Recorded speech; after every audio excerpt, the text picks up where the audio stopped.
Teacher wise English tutorial থেকে সবাইকে শুভেচ্ছা এবং স্বাগতম জানাচ্ছি। আজকে আমি নবম শ্রেণী ইংলিশ বই থেকে প্রথম চ্যাপ্টার অপিনিয়ন্স ম্যাটার্স থেকে 1.3.3 এই অ্যাক্টিভিটির আলোচনা করতে যাচ্ছি এবং এই অ্যাক্টিভিটিতে দুইটি টেক্সট রয়েছে, টেক্সট 1 এবং টেক্সট 2। এই দুটি টেক্সট খুব সুন্দরভাবে বাংলা অনুবাদ সহ আলোচনা করে খুব বুঝিয়ে দিয়ে এরপরে যে প্রশ্ন রয়েছে এই প্রশ্নের উত্তর আমি আলোচনা করেছি। অর্থাৎ এই দুটি টেক্সট আলোচনা করার পরে ফ্যাক্ট এবং অপিনিয়ন ফাইন্ড আউট করতে হবে। তারপরে আমার যে নিজস্ব অপিনিয়ন এটাকে কিভাবে প্রভাবিত করবে সেটাও কিন্তু লিখতে হবে।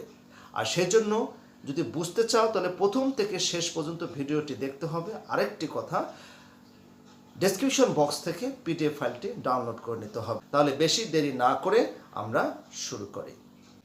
প্রথমে আমরা পড়ে নিই আমাদের জন্য এই এক্সপেরিয়েন্স 1.3.3তে কি নির্দেশনা দেয়া আছে।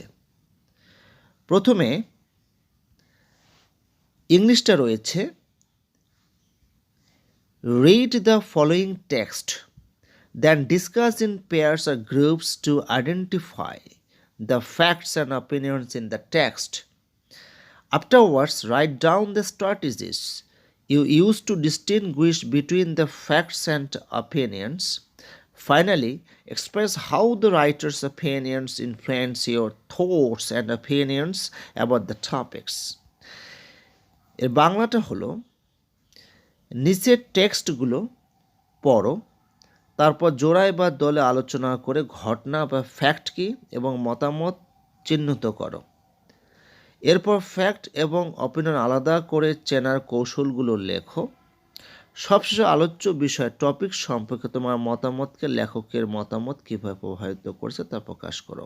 প্রথমে আমরা যে চিত্রটি দেখতে পাচ্ছি, ইনি হলেন আর্নেস্ট হেমিংওয়ে। এটি হচ্ছে টেক্সট 1। আমরা এখানে দেখতে পাচ্ছি এটা হচ্ছে কি টেক্সট 1। তো এখানে লেখা আছে, the 1954 Nobel prize in literature was awarded to the American author Ernest Hemingway 1861 for his mastery of the art of narrative demonstrated in the Old Man and the Sea, and for the influence that he has exerted on contemporary style.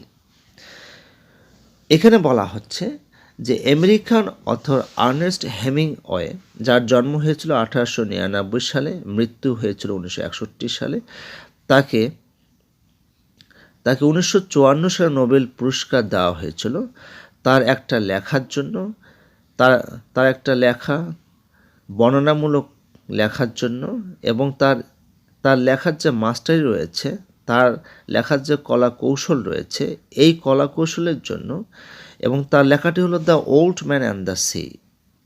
এই লেখার জন্য তাকে Nobel পুরস্কারে পুরস্কৃত করা হয়েছিল এবং তিনি এই লেখাটি লিখেছেন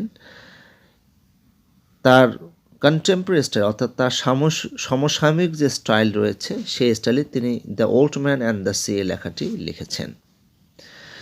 এরপরে আছে, unwilling to travel to Stockholm after 2 nearly fatal plane crashes, Hemingway asked John C. Cabot, the United States ambassador to Sweden at the time, to read his acceptance speech. এখানে প্রথমে জানতে হবে এই acceptance স্পিচটা কি। এটাকে বলা হয় শুভেচ্ছা বক্তৃতা। অ্যাকসেপ্টেন্স স্পিচ হলো, যদি কেউ কোনো পুরস্কার পায়, সেই পুরস্কার পাওয়ার পরে তার অনুভূতি নিয়ে যে বক্তৃতা, এটাকে বলা হয় অ্যাকসেপ্টেন্স স্পিচ, অর্থাৎ শুভেচ্ছা বক্তৃতা। তো এখানে মিনিং হচ্ছে যে unwilling to travel to Stockholm, মানে স্টকহোমে সে যাবে না এরকম অনিচ্ছুক হয়ে। কেন হয়েছিল অনিচ্ছুক? কারণ দুটি after two nearly fatal plane crashes. Nearly মানে দুটো মারাত্মক প্লেন সংঘর্ষ অর্থাৎ দুর্ঘটনার পরে, নিয়ারলি মানে হয়নি, দুর্ঘটনার পরে হেমিংওয়ে আস্কড জন সি ক্যাবট, মানে হেমিংওয়ে জন সি ক্যাবটকে বলেছিলেন, মানে ইউনাইটেড স্টেটস যে মানে এখানে যে অ্যাম্বাসেডর অর্থাৎ রাষ্ট্রদূত, আমেরিকার রাষ্ট্রদূতকে তিনি বলেছিলেন যে ওই সময় তার এই যে শুভেচ্ছা বক্তৃতা শোনার জন্য। Okay, this acceptance speech is considered one of the best ever. তার এই যে শুভেচ্ছা বক্তৃতাটি, এখন এটি সবচেয়ে উত্তম হিসেবে বিবেচনা করা হয়।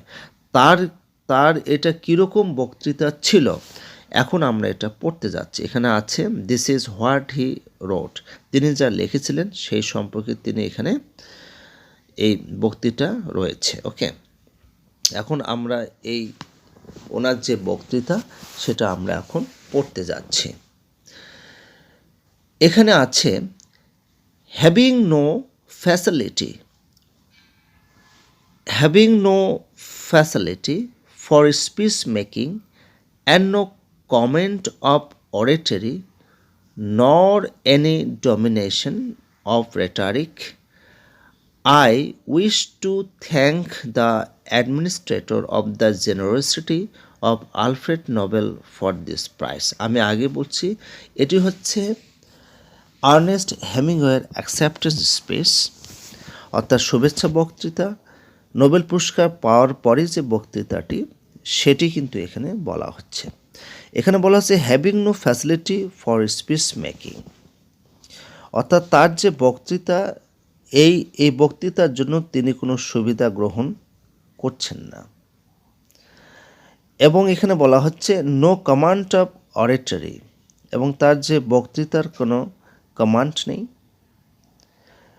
আর বলা হচ্ছে এখানে না কোনো তার সাহিত্যিক কোনো গুণাবলী বা প্রভাব বিস্তার রয়েছে, বা তিনি যে বক্তৃতা দিচ্ছেন তিনি এই বক্তৃতার মধ্যে কোনো সুযোগ গ্রহণ না করে আই উইশ টু থ্যাঙ্ক, আমি ধন্যবাদ জ্ঞাপন করছি, administrators of the generosity of Alfred Nobel for his prize, অর্থাৎ ফর দিস প্রাইজ, এই পুরস্কারের জন্য আলফ্রেড নোবেলের সম্মানিত পরিচালক বৃন্দকে আমি ধন্যবাদ জ্ঞাপন করছি।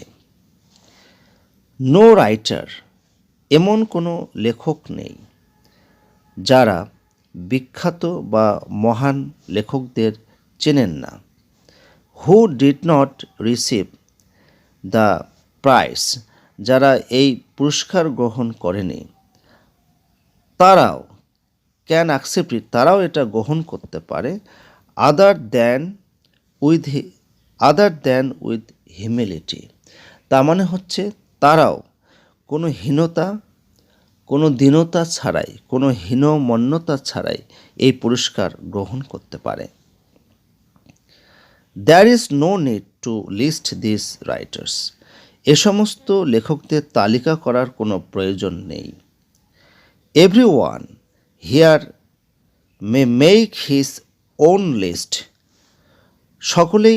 সকলেই তাদের নিজের তালিকা তৈরি করতে পারে, according to his knowledge and his conscience, তাদের নিজের জ্ঞান এবং বিবেক অনুযায়ী। It would be impossible for me, এটা আমার পক্ষে অসম্ভব হতো, to ask the ambassador of my country to read a speech, এটা আমার পক্ষে অসম্ভব হতো আমার দেশের রাষ্ট্রদূতকে এই শুভেচ্ছা বক্তব্যটি পড়ার জন্য অর্থাৎ এই শুভেচ্ছা বক্তব্যটি পড়ার জন্য যে তিনটে পড়ে শোনাবেন এটা অনুরোধ করতে আমার দেশের রাষ্ট্রদূতকে বলা এটা আমার পক্ষে অসম্ভব হতো। ইন হুইচ, যার মধ্যে এ রাইটার সেড, একজন লেখক বলেছেন, all of the things which are in the heart, যার মধ্যে একজন লেখক সব কিছু বলেছেন, তার হৃদয় থেকে যা বেরিয়েছে এগুলো সব কিছুই বলেছেন এই বক্তৃতার মধ্যে। Things may not be immediately discernible. তো এই যে সব কিছুই বলা হচ্ছে যে সব কিছুই things may not be immediately discernible, তার মানে হচ্ছে সব কিছুই স্পষ্টভাবে প্রতীয়মান নাও হতে পারে। ইন হোয়াট, যার মধ্যে একজন মানুষ লিখে থাকে, এবং এটার মধ্যে, অ্যান্ড ইন দিস মানে এটার মধ্যে, সামটাইমস মাঝে মধ্যে, হি ইজ ফর্চুনেট, সে খুব সৌভাগ্যবান হয়, বাট ইভেনচুয়ালি কিন্তু অবশেষে দে আর কোয়াইট ক্লিয়ার, এগুলো খুব পরিষ্কার হয়ে যায়, by this and the degrees of alchemy, অর্থাৎ এগুলোর মাধ্যমে এবং মধ্যযুগীয় রসায়নের মাত্রার মাধ্যমে বা রসায়নের মাধ্যমে, দ্যাট হি পোজেস, সে যে অর্জন করেছে, he will enter or be forgotten, এগুলো সে সহ্য করতে পারবে অথবা সে ভুলে যেতে পারে। এরপরে আছে, writing at it's best is a lonely life, বলা হচ্ছে যে লেখনী বা লেখা সর্বোৎকৃষ্টভাবেই একটা হলো একাকিত্ব জীবন। এখানে লোনলি শব্দটা আসল অর্থ হবে স্বতন্ত্র। স্বতন্ত্র মানে কি আলাদা। তাহলে আমরা সুন্দরভাবে বাংলা মিনিং করতে পারি এভাবে, যে লেখনী বা লেখা হলো সর্বোৎকৃষ্টভাবে একটা স্বতন্ত্র জীবন। অর্গানাইজেশনস ফর রাইটার্স, লেখকদের জন্য এই যে সংগঠনগুলো, প্যালিয়েট মানে হচ্ছে লাঘব করা বা প্রশমিত করা, এই যে শব্দটি প্যালিয়েট, যে লেখকদের জন্য যে এই সংগঠনগুলো লেখকদের যে একাকিত্ব রয়েছে এই একাকিত্বটাকে লাঘব করে। বাট আই ডাউট, কিন্তু আমার সন্দেহ হয়, if they improve his writing, they মানে হচ্ছে এ সমস্ত সংগঠনগুলো তাদের লেখাগুলোর উন্নয়ন ঘটাচ্ছে কিনা এ বিষয়ে আমার সন্দেহ হয়। হি গ্রোস ইন পাবলিক স্ট্যাচার, তিনি আসলে পাবলিক যে খ্যাতি, পাবলিক যে সুনাম, এই পাবলিক খ্যাতি বা সুনামের মধ্যে তিনি বেড়ে উঠেছেন। As he shades his loneliness, shades মানে হচ্ছে ত্যাগ করা বা পরিত্যাগ করা, যেহেতু তিনি তার লোনলিনেসকে, তিনি তার এই একাকিত্বকে পরিত্যাগ করেছেন। অ্যান্ড অফেন হিজ ওয়ার্ক ডেটিরিওরেটস, এবং প্রায় তার কাজের কি হয়েছে, এবং প্রায় তার কাজটা মন্দ হয়েছে। কারণ for he does his work alone, কারণ তিনি তার কাজটি একাকী করে থাকেন।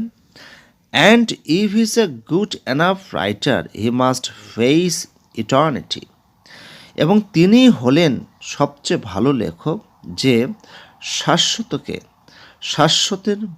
শাশ্বত সময়ের মুখোমুখি হয়েছে, ইটার্নিটি, ঠিক আছে। Or the lack of it, বা এটার মধ্যে যে ঘাটতি রয়েছে, প্রতিদিন এই শাশ্বত এবং এটার মধ্যে যে ঘাটতি রয়েছে তিনি সেটার মুখোমুখি হয়েছেন। এরপরে বলা হচ্ছে, for a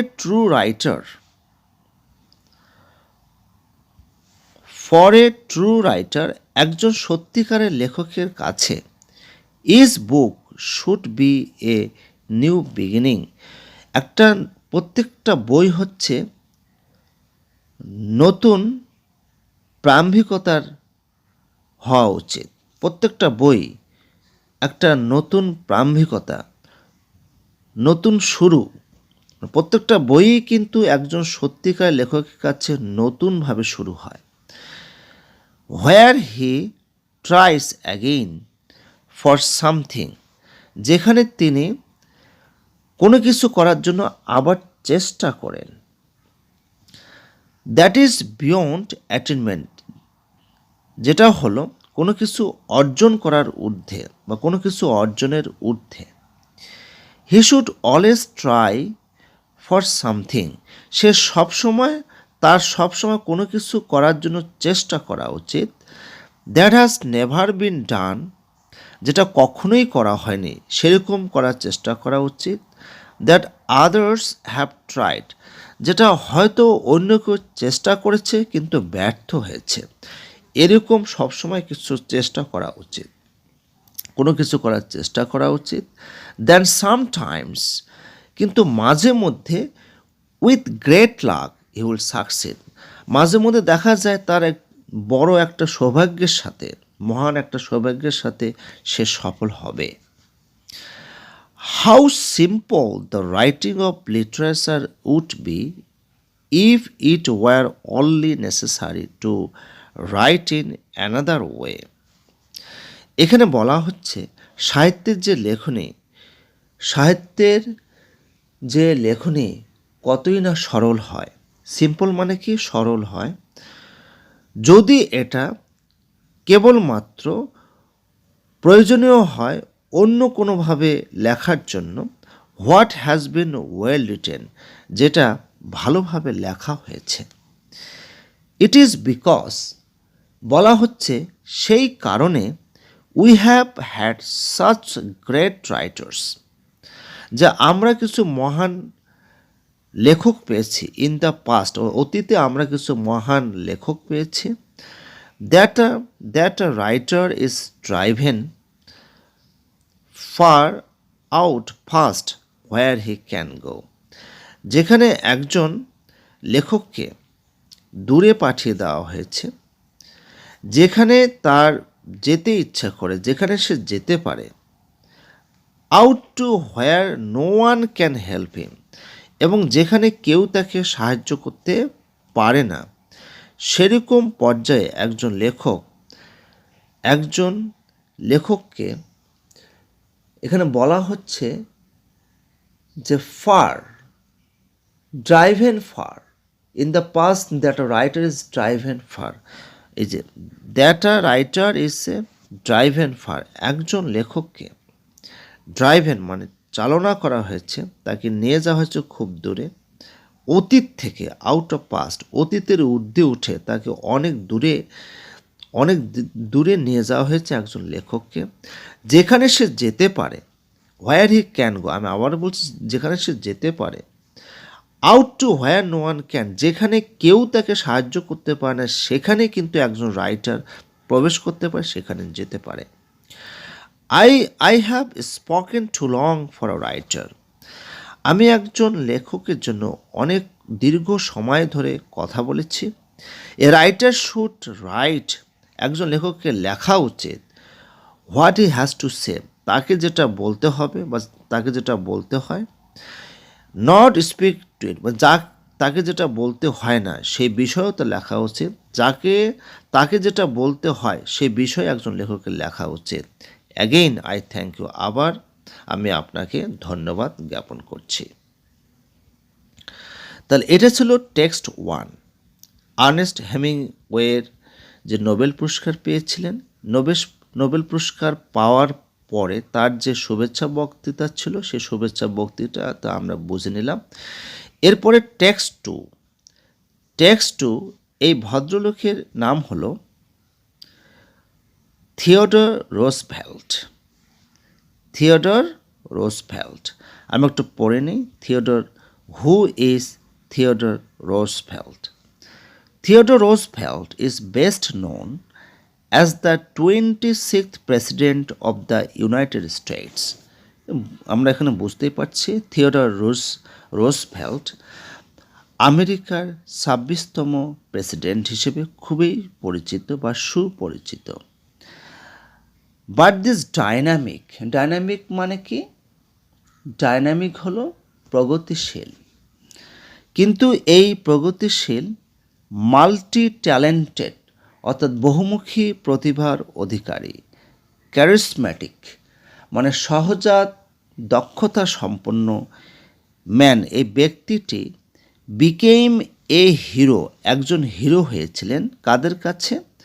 two millions of Americans, lakh lakh আমেরিকানদের কাছে।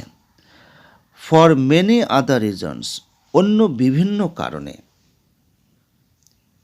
লাখ লাখ আমেরিকানদের কাছে এই প্রগতিশীল বহুমুখী প্রতিভার অধিকারী সহজাত দক্ষতা সম্পন্ন এই ব্যক্তিটি আমেরিকার একজন হিরো হয়েছিলেন। কারণটা কি? Theodore Roosevelt gave his citizenship in a republic speech on April 23, 1910 at the Sorbonne in Paris. কারণটা হলো থিওডর রোজভেল্ট প্যারিসের সরবনে 1910 সালে 23শে April citizenship in a republic speech এই শিরোনামে বক্তৃতা দিয়েছিলেন। The speech is famous for Roosevelt's thoughts about the duties and responsibilities of both the state to citizens and citizens to the state. এই যে বক্তৃতাটি বিখ্যাত রুজভেল্টের যে চিন্তাভাবনা, কী বিষয়ে চিন্তাভাবনা? সেটি হচ্ছে নাগরিকদের প্রতি রাষ্ট্রের দায়িত্ব এবং কর্তব্য, আর রাষ্ট্রের প্রতি নাগরিকদের দায়িত্ব এবং কর্তব্য সম্পর্কে রুজভেল্টের এই চিন্তাভাবনা সম্পর্কে যে বক্তৃতা, এটা বিখ্যাত হয়েছিল। ঠিক আছে, এবার বলা হচ্ছে the speech emphasizes the importance of action and striving towards worthy goals in life over idle criticism, laziness and action. এটা মানে হলো এই বক্তৃতাটি কাজের গুরুত্বকে আরও গুরুত্ব আরোপ করেছে। আইডল ক্রিটিসিজম, আইডল মানে হচ্ছে এখানে মিনিংলেস অর্থাৎ অর্থহীন সমালোচনা। আইডল ক্রিটিসিজম মানে হচ্ছে অর্থহীন সমালোচনা। লেজিনেস মানে হচ্ছে অলসতা। ইনঅ্যাকশন মানে হচ্ছে নিষ্ক্রিয়তা। তার মানে হচ্ছে অর্থহীন সমালোচনা, অলসতা এবং নিষ্ক্রিয়তাকে উপেক্ষা করে মূল্যবান লক্ষ্যের প্রতি সংগ্রাম করার গুরুত্বকে এই স্পিচ, এই যে বক্তৃতাটি আরও বেশি গুরুত্ব আরোপ করেছে। এ কান্ট্রির সাকসেস, একটা দেশের যে সফলতা, রুজভেল্টের যা বলে থাকেন তা হলো একটি দেশের সফলতা নির্ভর করে ডিসিপ্লিনেড ওয়ার্ক, একটা শৃঙ্খলামূলক কাজের উপর, অ্যান্ড ক্যারেক্টার, চরিত্রের উপর, অ্যান্ড ডেমোক্রেসিস রিকোয়ার লিডার্স, এবং গণতন্ত্রে প্রয়োজন হয় ভালো চরিত্রের কিছু নেতা, to hold all citizens to the highest, এবং সকল নাগরিককে একটা উচ্চতম স্ট্যান্ডার্ডে পর্যায়ে নিয়ে যাওয়ার জন্য। This is what is said, তিনি যা বলেছিলেন তা হলো এই। এখানে ওনার বক্তৃতাটা দেওয়া আছে, আমরা এই বক্তৃতাটা এখন বোঝার চেষ্টা করি তিনি আসলে কি বলতে চেয়েছিলেন বক্তৃতার মাধ্যমে। তিনি বলেছিলেন, it is not the critic who counts, তিনি কোনো সমালোচক নন যিনি শুধু আরোপ করেন। নট দ্য ম্যান, তিনি কোনো মানুষ নন। হু পয়েন্টস আউট, যিনি শুধু তুলে ধরেন। হাউ দ্য স্ট্রং ম্যান স্টাম্বলস, কীভাবে শক্তিশালী মানুষ হোঁচট খেয়ে পড়ে যায়। or where the doer of deeds could have done them better, অথবা যে কাজ করে সে কাজের কর্মী কর্মী কোথায় ভালোভাবে এই কাজগুলো করতে পারে। The credit belongs to the man, কৃতিত্ব আসলে সেই সমস্ত মানুষের কাছে যায় who is actually in the arena, যারা আসলে প্রকৃতপক্ষে এই কর্মক্ষেত্রের এই কর্মযজ্ঞের সাথে লেগে রয়েছে। হুজ ফেস ইজ স্মার্ট, যাদের মুখমণ্ডল, যাদের মুখগুলো নষ্ট হয়ে যায়। কিসের মাধ্যমে নষ্ট হয়ে যায়? বাই ডাস্ট, ধূলিকণার মাধ্যমে, ঘামের মাধ্যমে ও রক্তের মাধ্যমে। হু স্ট্রাইভস ভ্যালিয়ান্টলি, যারা সাহসিকতার সাথে সংগ্রাম করে, চেষ্টা করে। হু আর্স, যারা ভুল করে। Who come short again and again, যাদের বারবার কমতি হয়ে যায়। Because there is no effort without error and shortcoming, কারণ তাদের কোনো প্রচেষ্টা নেই কয়েকটা ভুল ছাড়া আর কিছু ঘাটতি ছাড়া। But who does actually strive to do the deeds, কিন্তু যারা প্রকৃতপক্ষে কাজটি করার জন্য চেষ্টা করে। Who knows the great enthusiasm, তারাই আসলে প্রবল কৌতূহলটাকে চেনে। দ্য গ্রেট ডিভোশনস, তারা আসলে এই মহান শ্রদ্ধাবোধকে চেনে। Who spends himself in a worthy cause, তারাই আসলে একটা মূল্যবান কারণে নিজেকে সঁপে দেয়। Who at the best knows, তারাই আসলে সর্বোৎকৃষ্টভাবে জানে। ইন দ্য এন্ড, সর্বশেষে। The triumph of high achievement, উচ্চতম অর্জনের বিজয়কে। And who at the worst, যারা খুব নিকৃষ্টভাবে ফেলস, ব্যর্থ হয়ে যায়। At least fails while daring greatly, এবং তারাই কিন্তু শেষ পর্যন্ত ব্যর্থ হয়ে যায়। সো দ্যাট হিজ প্লেস, যাতে করে তার জায়গাটি শ্যাল নেভার বি, কখনোই হবে না। উইথ দ্য কোল্ড, এই সমস্ত কোল্ড, যাদের ভিতরে কোনো বিদ্রোহ নেই, চেষ্টার বিন্দুমাত্র নেই। টিমিড সোলস, এরকম ভীতু ব্যক্তিরা। হু নো নেইদার ভিক্টরি, না কোনো দিন তারা জয় পাবে, নট ডিফিট, না কোনো দিন তারা পরাজিত হবে, না কোনো তারা পরাজয় অর্জন করবে। আমরা এই দুটো টেক্সট ভালো করে পড়লাম। এখন এই দুটো টেক্সটের উপরে আমাদের ফাইন্ড আউট করতে হবে কোথায় ফ্যাক্ট আছে, কোথায় অপিনিয়ন আছে, এরপরে নিজের মতামতটা ব্যক্ত করব। নবম শ্রেণীর সুপ্রিয় শিক্ষার্থী, এখন আমরা ফ্যাক্ট এবং অপিনিয়ন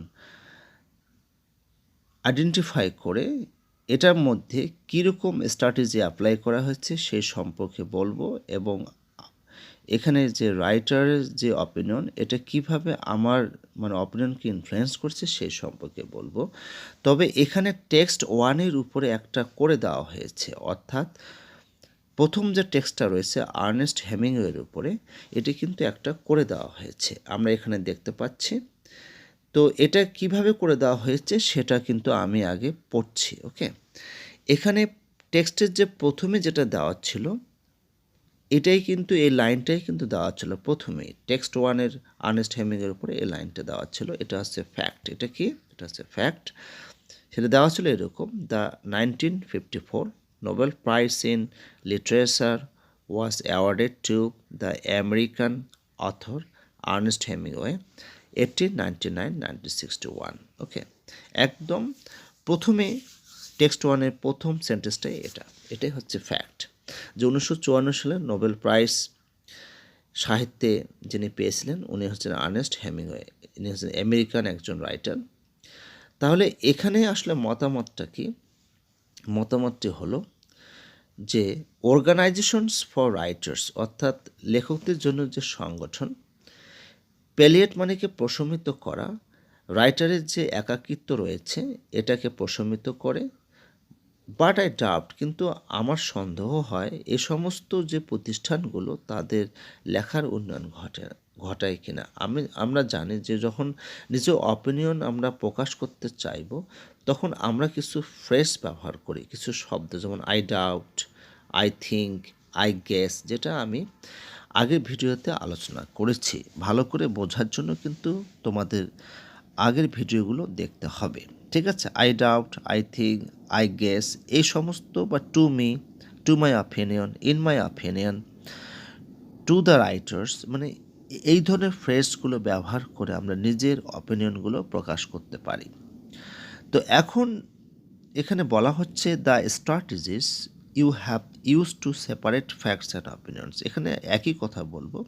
এখানে আছে the writers used I doubt, এই যে আই ডাউট ব্যবহার করেছে, যা আমার সন্দেহ হয়, মানে এখানে নিজের মতামতটা এই ফ্রেজটি ব্যবহার করে বলা হচ্ছে যে which means the writer has shared his own opinion, যেটা বোঝাচ্ছে যে লেখক তার এই আই ডাউট এই ফ্রেজটি ব্যবহার করে নিজের মতামতটি দিয়েছেন। এরপরে আছে how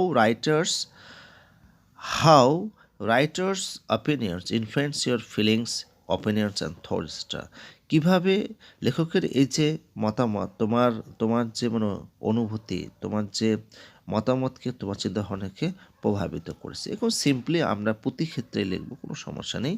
the writer's opinion has positively influenced my thoughts, রাইটারের যে মতামত আসলে পজিটিভলি আমার মতামতকে প্রভাবিত করেছে। তো আমি এখন যেটা দেখাবো, টেক্সট 2 থেকে আমি আমার মতো করে যে ফ্যাক্টটা নিয়ে আসা কথা সেটা আমি নিয়ে এসেছি, তারপর অপিনিয়ন দিয়েছি, সেটা আমি একটু দেখাচ্ছি।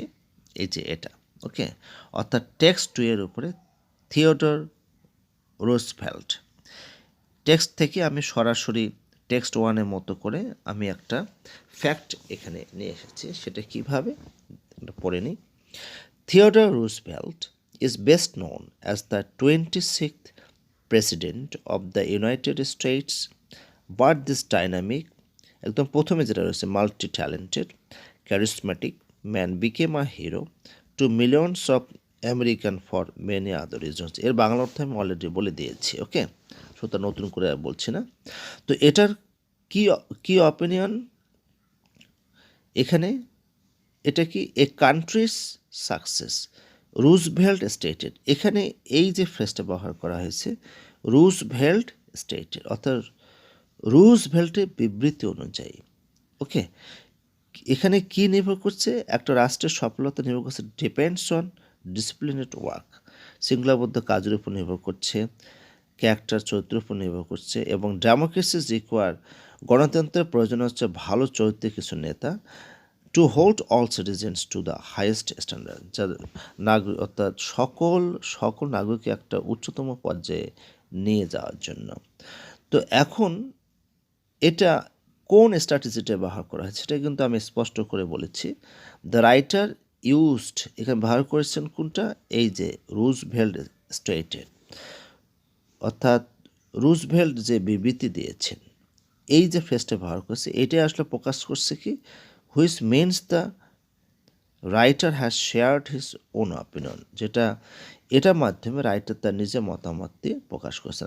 আর এটা আমি আসলে প্রথম যেটা রয়েছে এই প্রথমটার মতোই আমি এখানে আসলে পজিটিভলি যেটা বলার কথা, এই যে প্রথম টেকশন সেভাবে একই জিনিস লিখেছি, the writer's opinion has positively influenced my thoughts, okay. তো এভাবে যদি আরও থেকে থাকে, আমি এখানে একটা দেখেছি টেক্সট 2 এর উপরে, টেক্সট 1 এর উপরে দেওয়া ছিল, টেক্সট 2 এর উপরে, এভাবে তোমরা আরও যদি ফ্যাক্ট অপিনিয়ন খুঁজে পাও তোমরা নিজেরা এটা করতে পারবে। ভিডিওটি ভালো লাগলে সাবস্ক্রাইব এবং বেল আইকনটিতে ক্লিক করবেন।